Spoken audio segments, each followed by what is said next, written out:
Hello dear students, welcome to Engineers Guru. तो देखो, इसमें जो कंसेप्ट की बात करेंगे आज हम, according to the demand from the students, आप लोगों की जो रिक्वेस्ट आई कि इस कंसेप्ट सीरीज में कुछ जो ज़रूरी कंसेप्ट हैं इलेक्ट्रिकल, इलेक्ट्रॉनिक्स, इंस्ट्रूमेंटेशन से रिलेटेड और जो आपके सभी एग्जाम में काम आती हैं, not only in GATE and engineering services but also in PSUs, उसके बारे में डिस्कशन करना है। तो थोड़ा सा कैपेसिटर का बेसिक आज हम डिस्कस करेंगे। ये समझ लो कि बिल्कुल ये 10th और 12th लेवल की चीज़ है, लेकिन देखो काम यहाँ तक आता है कि कैपेसिटर क्या है और इसकी इक्वेशन कैसे लिखें। जैसे कि ट्रांजिएंट रेस्पॉन्स में आपने देखा होगा, जब कैपेसिटर की इक्वेशन लिखते हैं तो लिमिट माइनस इनफाइनाइट से t आती है और 0 से t, वो कैसे आती है। तो पहले थोड़ा सा बेसिक डिस्कस करते हैं इसका, फिर आगे हम वो भी डिस्कस करेंगे इक्वेशन। तो चलिए ज़रा देखो, सबसे पहले आप यहां पर ये देखो, मेटालिक कंडक्टर है, जैसे ये मेटालिक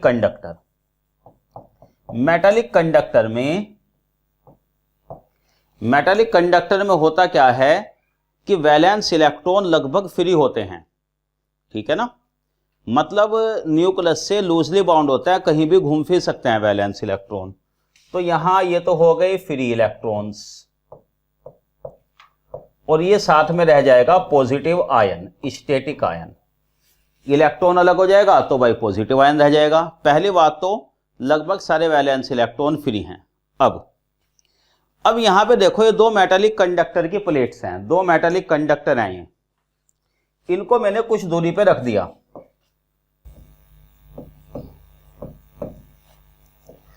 ये डिस्टेंस d पर रख दिया, इसमें इनको कुछ दूरी पे रख दिया मैंने ऐसे।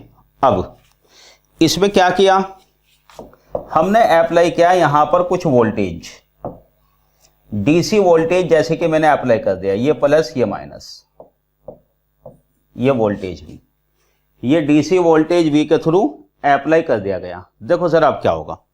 अब कैपेसिटर में होता क्या है, कैपेसिटर एक्शन कैसे आता है, बहुत आसान सी बात है, बिल्कुल बेसिक सी। ध्यान से देखो, आप यहां से समझ सकते हैं इस वाले डायग्राम से। देखिए जैसे कि अगर यहां पे पोटेंशियल अप्लाई कर दूं मैं, प्लस यहां माइनस, ये मेटालिक कंडक्टर में अगर एक वोल्टेज एक पोटेंशियल अप्लाई कर दें तो फ्री इलेक्ट्रॉन जो है पॉजिटिव वाले की तरफ आ जाएंगे। फ्री इलेक्ट्रॉन कहां जाएंगे, पॉजिटिव वाले की तरफ। ओके, और पॉजिटिव आयन किस तरफ, नेगेटिव वाले की तरफ। ये अब ये बात ठीक है कि पॉजिटिव आयन तो एज सच मूव नहीं कर सकते, ऑसिलेट जरूर करते हैं, ठीक है। तो यहां मेरा मतलब ऑसिलेशन से ही है, ऐसा नहीं कि पॉजिटिव आयन भी यहां मूव कर रहे। तो चलो इस तरह समझ लो आप इसमें कि इलेक्ट्रॉन सारे इस तरफ इकट्ठे हो जाएंगे, पॉजिटिव आयन बचे रह जाएंगे। अब देखिए क्या होता है, ये जैसे कि पॉजिटिव टर्मिनल है, due to the attraction by positive terminal of battery, ये जो DC सोर्स है इसके पॉजिटिव टर्मिनल से फ्री इलेक्ट्रॉन पे अट्रैक्शन फोर्स लगेगा, तो इलेक्ट्रॉन यहां से मूव करना शुरू कर देंगे, यहां से इलेक्ट्रॉन आना शुरू कर देंगे। देखिए इस तरह, ध्यान से देखो, इलेक्ट्रॉन्स आर अट्रैक्टेड, ये यहां पर इलेक्ट्रॉन अट्रैक्ट हो गए, कितने, कुछ भी नंबर मान लीजिए for the time being. Suppose करो यहां पे 5 इलेक्ट्रॉन इसने अट्रैक्ट कर लिए सोर्स ने। जब 5 इलेक्ट्रॉन यहां से निकल गए, 5 इलेक्ट्रॉन निकल गए यहां से, तो यहां पर कितना पॉजिटिव चार्ज बचता है, यहां केवल रह गया पॉजिटिव चार्ज, पॉजिटिव आयन, ये पॉजिटिव आयन रह गए। तो एक तरीके से यहां कितना चार्ज आया, plus Q plus 5E, 5 electron कम हो गए, पॉजिटिव चार्ज आ गया। गुड। अब आगे देखो, यहां पर इन पॉजिटिव चार्ज की वजह से there is force of attraction. एक मिनट, अब ऐसे समझो, हाँ भाई आप ऐसे समझो, कंडक्टर है दूसरे वाला, यहां पर पॉजिटिव चार्जेस हैं, ये इस तरफ पॉजिटिव चार्ज हैं, जितने भी। इस पॉजिटिव चार्ज की वजह से इलेक्ट्रॉन किधर अट्रैक्ट हो जाएंगे, इलेक्ट्रॉन अट्रैक्ट होंगे इस साइड, इस वाले कॉर्नर पे। अट्रैक्शन की वजह से इलेक्ट्रॉन यहां पर अट्रैक्ट हो रहे हैं तो कॉर्नर पे इकट्ठे हो जाएंगे। ऐसे तो मूव नहीं करेंगे जंप करके यहां, लेकिन यहां इस साइड में इलेक्ट्रॉन इकट्ठे हो गए। जब इस साइड में इलेक्ट्रॉन आ गए तो यहां क्या बचे, पॉजिटिव आयन। ये पॉजिटिव आयन। तो एक तरीके से दूसरे वाले कंडक्टर में क्या देखते हो आप, दूसरे वाले कंडक्टर में हमारी समझ में इतनी बात आ रही कि इस साइड में, कि इधर की साइड में देखो तो नेगेटिव चार्ज, इस साइड में देखो तो पॉजिटिव चार्ज रह गया। एक तरीके से कह सकते हैं पोलराइज हो गया। यहां नेगेटिव इलेक्ट्रॉन इधर इकट्ठे, पॉजिटिव चार्ज यहां पे। बस अब समझिए। तो अब मैं यहां पर बना देता हूं ये। देखो अब जरा, इलेक्ट्रॉन्स आर अट्रैक्टेड हेयर,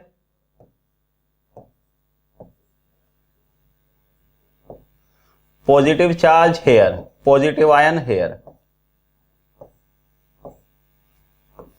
ये पॉजिटिव आयन,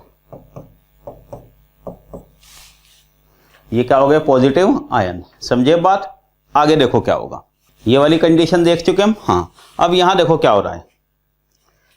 देखो जैसे कि जब इलेक्ट्रॉन मूव करते हैं, यहां पर कितने इलेक्ट्रॉन एंटर कर रहे, 5। जब यहां पर 5 इलेक्ट्रॉन एंटर कर रहे तो कितने इलेक्ट्रॉन निकलेंगे यहां इस वाले टर्मिनल से, सेम नंबर, 5 इलेक्ट्रॉन ही यहां से निकलेंगे।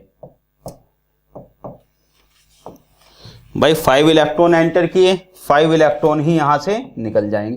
क्यों, वोल्टेज सोर्स है, कुछ भी है, करंट तो लगातार फ्लो होती है ना।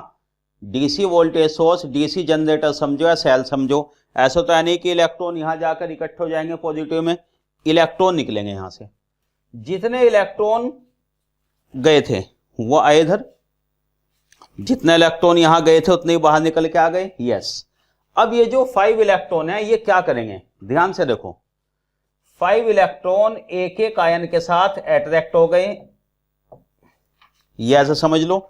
इस पॉजिटिव आयन ने इलेक्ट्रॉन को अट्रैक्ट कर लिया, तो इसके आने से क्या हुआ, यहां पर नलिफाई हो गए।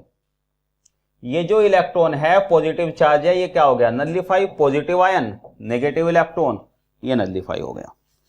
इस नलिफाई के होने से क्या कंडीशन आई, ये पॉजिटिव नेगेटिव चार्ज खत्म, ये वाले इलेक्ट्रॉन के आने से ये इलेक्ट्रॉन रह गए। यस। अब ये जो दोनों इलेक्ट्रॉन हैं, ये पॉजिटिव आयन इलेक्ट्रॉन, ये दोनों बाउंड हो गए किससे, इलेक्ट्रोस्टैटिक फोर्स ऑफ अट्रैक्शन से।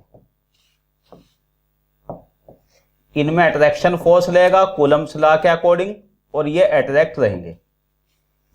तो नेट रिजल्ट आपके क्या समझ में आया, जो आप हमेशा समझते आते हो। ये प्लेट पॉजिटिव चार्ज, ये वाली प्लेट नेगेटिव चार्ज, इसमें कितना चार्ज आया, सेम। इस तरह कैपेसिटर में equal and opposite charge store रहता है, प्लस क्यू और माइनस क्यू। फार्मूले वगैरह, न्यूमेरिकल, ये तो कई चीजें सीख ही लेते हैं, जरा इन बेसिक में कई बार खो जाते हैं, तो मुझे लगा कि बेसिक आपको बता देना सही रहेगा। हाँ भाई, बन गई बात ये, ठीक है। ये प्लस माइनस ने इसको अट्रैक्ट कर लिया। नेक्स्ट, अब देखो +5 -5 ये वाले। अच्छा, एक और बात, शुरुआत में बहुत ही कम टाइम के लिए ये इलेक्ट्रॉन फ्लो हुए थे, अब लगातार तो इलेक्ट्रॉन फ्लो नहीं होगा।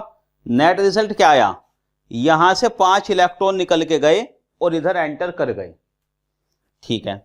अब इसकी इलेक्ट्रॉन के डायरेक्शन देख के आप मुझे करंट की डायरेक्शन बताओ, किधर फ्लो हो रही करंट। करंट की डायरेक्शन क्या होती है, in the direction of flowing of positive charge, यानी नेगेटिव चार्ज के अपोजिट। तो यहां से जैसे इलेक्ट्रॉन की डायरेक्शन देखो, करंट की डायरेक्शन क्या होगी, अपोजिट आई। करंट की डायरेक्शन इसके अपोजिट आई, ये करंट की डायरेक्शन, सोर्स से प्लस के माइनस, ये करंट। अब ये बताओ, ये करंट कितनी देर के लिए फ्लो होगी, जस्ट फॉर ए मोमेंट। बस जैसे ही हमने सोर्स से कनेक्ट किया 5 इलेक्ट्रॉन निकल के गए, इतनी देर के लिए करंट फ्लो हो गई, लगातार तो फ्लो नहीं होगी। तो हम ये भी कह सकते हैं कि after some time this current will become zero, बल्कि after a short time, some time क्या, इलेक्ट्रॉन का कोई फ्लो नहीं, अब करंट ज़ीरो। तो करंट जो फ्लो होगी ओनली ड्यूरिंग ट्रांजिएंट कंडीशन, इसलिए कहते हैं करंट जो फ्लो होगी वो केवल ट्रांजिएंट कंडीशन में। थोड़ी देर बाद जब स्टडी स्टेट आ जाएगी, करंट हो जाएगी ज़ीरो स्टडी स्टेट में। ठीक है, थोड़ी देर के लिए चार्ज किया प्लेट को, इलेक्ट्रॉन इधर से निकल के इधर गए, उसके बाद लगातार ज़ीरो। क्यों भाई, अब तो बस ये होल्ड ऑन देंगे, अब थोड़ा ही करंट या इलेक्ट्रॉन फ्लो रहे, ये पॉजिटिव इस नेगेटिव का अट्रैक्ट करके रखेगा, चार्ज यहां पर स्टोर्ड रहेगा। ठीक है ना, तो ये ट्रांजिएंट कंडीशन में करंट फ्लो हो रही, current flows only during transient condition.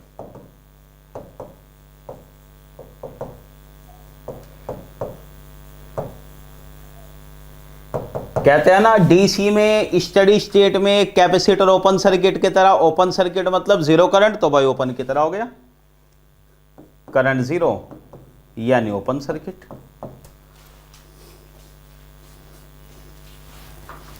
Current zero मतलब ओपन सर्किट। ठीक है बात, ये होना ओनली ड्यूरिंग ट्रांजिएंट। तो यहां पे चार्ज स्टोर्ड, क्यू स्टोर्ड, इसका मतलब एनर्जी स्टोर्ड।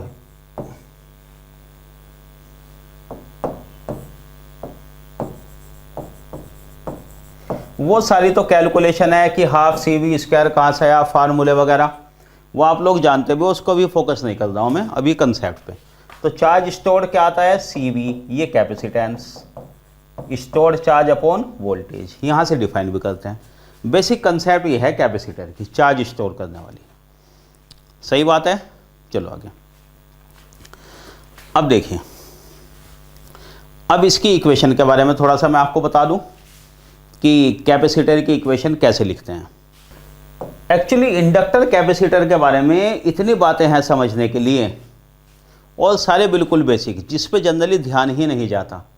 क्वेश्चन करना सीख लेते हैं स्टूडेंट, न्यूमेरिकल करना सीख लेते हैं, लेकिन जरा उसमें कन्फ्यूज़न रहता है। तो इस सेशन का पर्पज़ वहीं से है।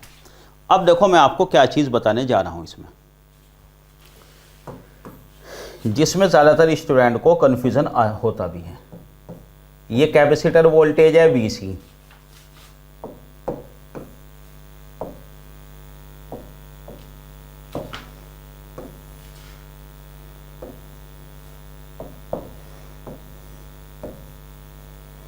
T इक्वल टू 0, ये करंट आएगी यहां से IC, ये करंट फ्लो होना शुरू होगी IC। ठीक है बात, मतलब कहने का ये है, मैं लिख देता हूं, T इक्वल टू 0 स्विच को क्लोज कर रहे हम, यानी T ग्रेटर देन 0 पर current IC flows. Current IC flow रही T इक्वल टू 0 के बाद।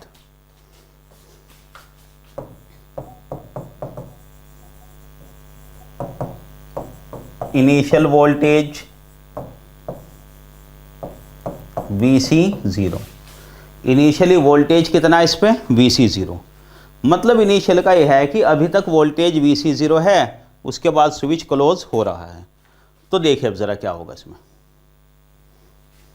ये करंट की डायरेक्शन हमने लिखी यहां, किधर से किधर, प्लस से minus.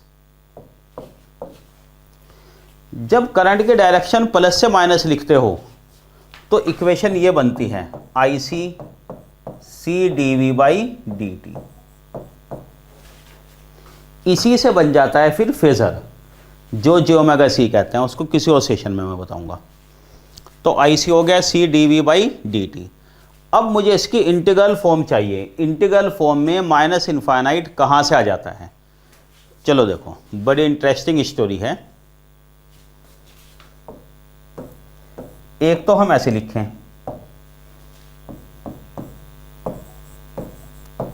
DVC 1/c IC dt integral. अब देखो integral, suppose t equal to 0, t की लिमिट कितना voltage Vc0, general time t कितना वोल्टेज हो गया Vct। जनरली तो लिमिट ये लिखते हैं, और इंटीग्रल करने के बाद जब लिमिट रखते हैं तो ये चीज आ भी जाती है। 1/c 0 to t IC dt। तो from air VCT Vc0 1/c 0 to t IC dt। समझ में आई बात? ये वाला ही फार्मूला आप सबसे ज़्यादा यूज़ कीजिए।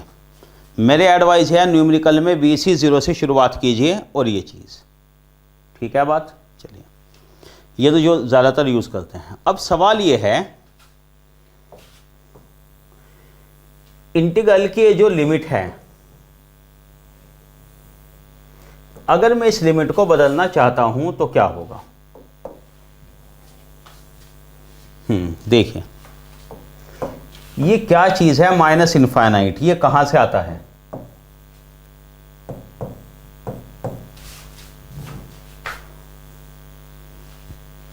ये वाली लिमिट, इंटीग्रल करके लिमिट रखो, ये आ जाएगा VCT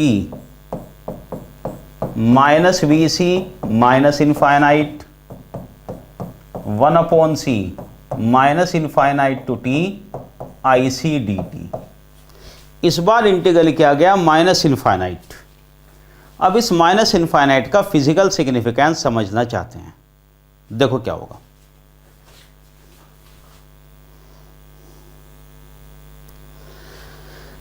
हम मान के चल रहे t इक्वल टू 0 पर स्विच क्लोज हो रहा है। 0 क्या टाइम है? ये t इक्वल टू 0 कौन सा टाइम होता है?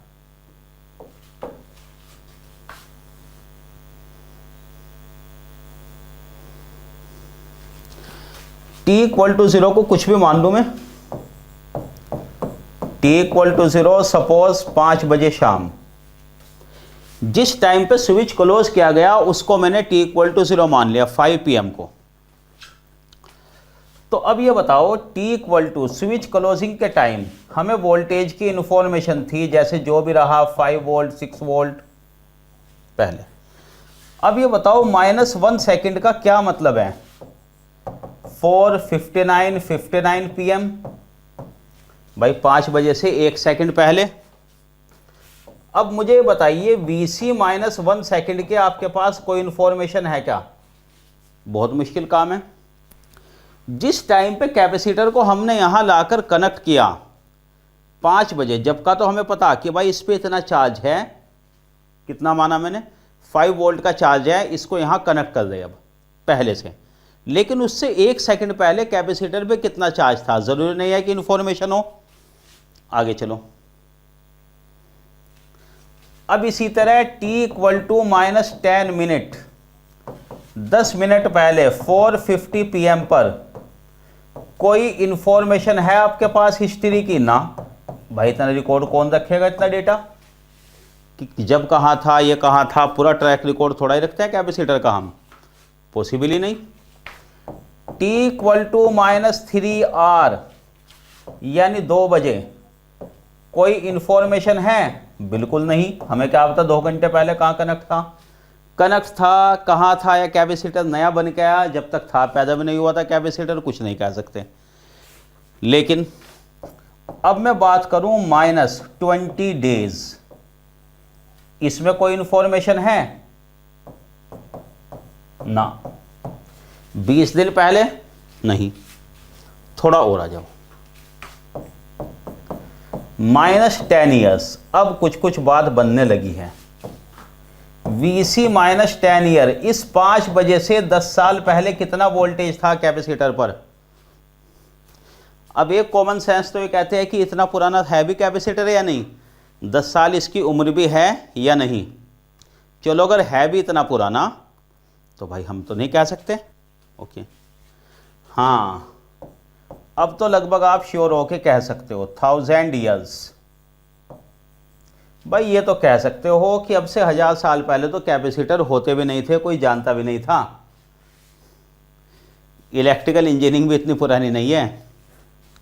तो -1000 ईयर ये कैपेसिटर था ही नहीं। लगभग आप श्योर हो गए कि भाई ये कुछ था ही नहीं, जीरो इसको ले सकता हूं मैं, वो कुछ नहीं। लेकिन बिल्कुल श्योर होने के लिए समय में और पीछे चले जाओ जितना जा सकते हो, माइनस इनफाइनाइट। इतनी बात पक्की हो गई कि माइनस इनफाइनाइट पहले कुछ नहीं था। Each and everything we can assume to be zero. ये बात सही है, जब हम 1000 ईयर या 100 ईयर्स पहले श्योर हो गए कि जीरो ही रहा होगा, तो फिर माइनस इनफाइनाइट क्यों गया, मैं बताऊंगा आपको। देखो ये बात केवल कैपेसिटर की नहीं है, हिस्ट्री की।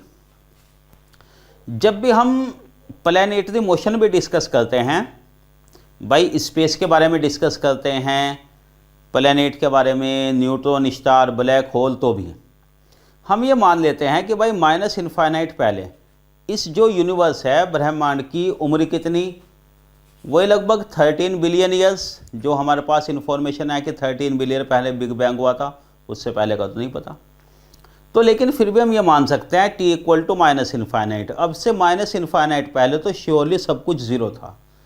तो ये एक यूनिवर्सल फैक्ट हो गया माइनस इनफाइनाइट। इसलिए दूसरी बात, आप मुझे ये बताओ, चलो यहाँ पे आप श्योर हो, जब आप इंटीग्रेशन वगैरह करोगे तो आसान कैलकुलेशन किससे होगी, -1000 या -1 लाख ईयर से आसान रहेगी, या माइनस इनफाइनाइट लिखने से?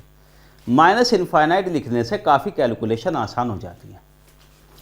तो कोई भी चीज़ है यहाँ पे हम ज़ीरो ले सकते हैं, इसलिए इस रीज़न की वजह से, reason behind this, just a minute please, इस वजह से हमने कंसिडर किया था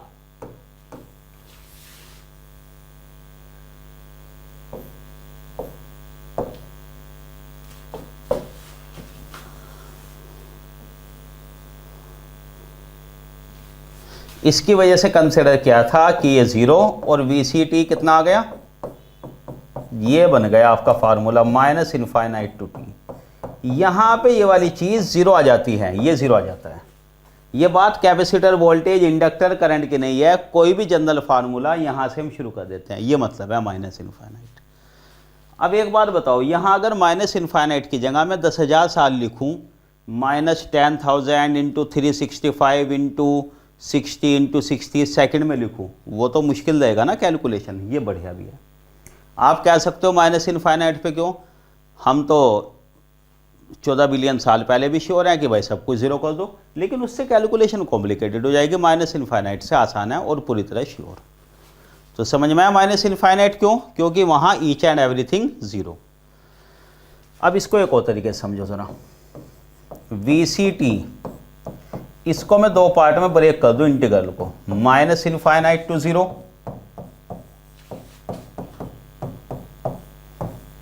zero to t IC dt।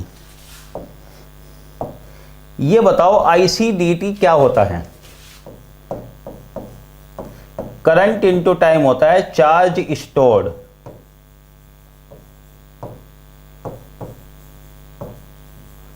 Current की वजह से कितना चार्ज स्टोर होगा कैपेसिटर पर, करंट इनटू टाइम, चार्ज हो गया कूलम में। कहां से कहां तक, माइनस इनफाइनाइट से जीरो। देखो जीरो के बाद तो हमें पता क्या करंट फ्लो होना शुरू हुई, जीरो से तो हम कंसिडर कर दे जब हमने यहां कनेक्ट किया कैपेसिटर। जीरो टाइम वो जिस पे हम कुछ चीज़ मान के चलते हैं, स्विच ओपन क्लोज, कुछ शुरू हुआ कुछ ख़त्म हुआ, वो वाला। ये बताओ ये कौन सा चार्ज होगा, माइनस इनफाइनाइट से जीरो, यानी जीरो से पहले पहले क्या करंट फ्लो थी, पूरी हिस्ट्री इसकी, जो पॉइंट हम कंसिडर कर रहे उससे पहले क्या था। तो ये वाली टर्म आ जाएगी चार्ज स्टोर्ड Q0, जीरो पर। जब इसकी लिमिट लिखेंगे minus infinite to zero, just a minute, देखो भाई dq हम लिख रहे हैं, माइनस इनफाइनाइट से 0, इसका मतलब होगा 0 पे कितना चार्ज स्टोर हुआ, Q0 minus Q minus infinite, ये फिर 0, इनफाइनाइट पे 0, Q0 आ जाएगा इंटीग्रल करने के बाद। जब इसका इंटीग्रल करोगे फिर ये कितना चार्ज स्टोर हुआ डिवाइडेड बाय कैपेसिटर, क्या हो जाएगा 0 पे कितना वोल्टेज। तो घूम फिरकर ये वाला फार्मूला भी सेम ही बन गया जो पहले था।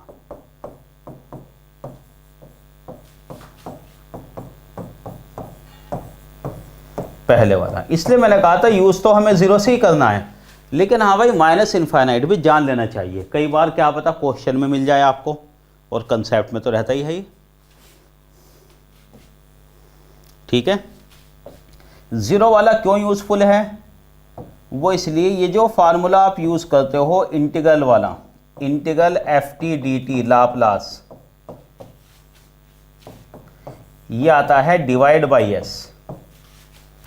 देखो अगर ft का लाप्लास fs है तो इंटीग्रल करने पर 1/s आ जाता है। ये फार्मूला तो लाप्लास का हम सब जानते ही हैं, लेकिन इसमें ये बात भूल जाते हैं, ये फार्मूला कब वैलिड है, अगर लिमिट 0 से t है। माइनस इनफाइनाइट वाले में फार्मूला बदल जाएगा थोड़ा, तो लाप्लास के लिए भी हम यही यूज करते हैं 0 से लिखकर पहले।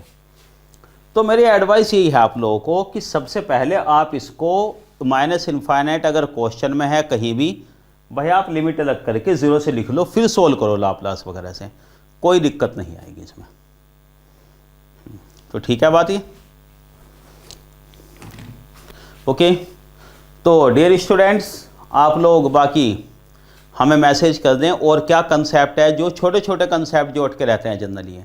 मैंने कहा था ये जो हमारी क्लास चलती है ऐप में, अभी उसमें मैं पावर सिस्टम और मैथमेटिक्स ले रहा हूँ, सिविल इंजीनियरिंग में बादल सर जियो टेक्निकल पढ़ा रहे भी। तो उस टाइम पे भी हमने कहा था कि कोई भी ऐसा डाउट आता है किसी भी सब्जेक्ट से रिलेटेड तो आप बताएं, उसी के अकॉर्डिंग कुछ वीडियो बनाकर हम आपको समझाएंगे। क्वेश्चन सीरीज़ वगैरह तो हमारी चलती है, लेकिन ये कंसेप्ट सीरीज़ ये आपके लिए ऐसे फ़ायदेमंद रहेगा। तो एक ज़रा नया एक्सपेरिमेंट है, तो भाई आप लोग इसमें सजेशन दें, how can we improve this particular session, और ये कैसे आपके लिए यूज़फुल हो सकता है। Okay, thanks to all of you.